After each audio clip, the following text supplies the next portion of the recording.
Face గ్లోయింగ్‌కి tips నన్ను చాలా మంది అడుగుతూనే ఉంటారు. సో, చూడండి నేనేం చేస్తాను నాకిది బాగా వర్క్ అవుతది. నేనేం చేస్తానంటే కెమికల్సే పెట్టను ఫేస్ మీద. బాత్ పౌడర్ చేసుకుంటాను. ఎప్పుడో ఒకసారి ఫేస్ వాష్ యూజ్ చేస్తాను. కానీ ఇప్పుడు మీరు రెగ్యులర్ యూజ్ చేస్తున్నారనుకోండి కొంచెం ఒక మంచి ప్రొడక్ట్ ఉంది అనుకుంటున్నారు.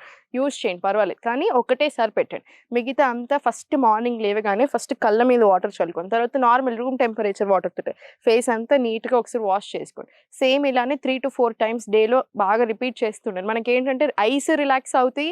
ఫేషియల్ మజిల్స్ కూడా బాగా రిలాక్స్ అవుతాయి. దీని తర్వాత మసాజింగ్ టెక్నిక్స్ చూపించాను కదా! అది నైట్ పడుకునే ముందు చేసుకోవచ్చు. మార్నింగ్ లేసాకైనా చేసుకోవచ్చు. ఏదైనా ఆయిల్ అయినా యూజ్ చేయొచ్చు. లేదా నార్మల్ బేర్ హ్యాండ్స్ తోటైనా సరే చేసుకోవచ్చు. ఇవి 2 ఫాలో చేయండి. నాడీ శోధన ప్రాణాయామం, యోగా ఇవన్నీ చేస్తున్నప్పుడు కూడా బాగా తెలుస్తది. కానీ ఈ ప్రాణాయామం చేసి ఈ టెక్నిక్స్ తీసుకుంటున్నప్పుడు ఏంటంటే వెంటనే తెలిసిపోతది. ఏదైనా ఈవెంట్ ఉన్నప్పుడు ఇది కంపల్సరీ ఫాలో చేసి చూడండి. జస్ట్ మసాజింగ్ అని మీకు 2 డేస్‌లోనే డిఫరెన్స్ తెలియడం స్టార్ట్ అయిపోతది.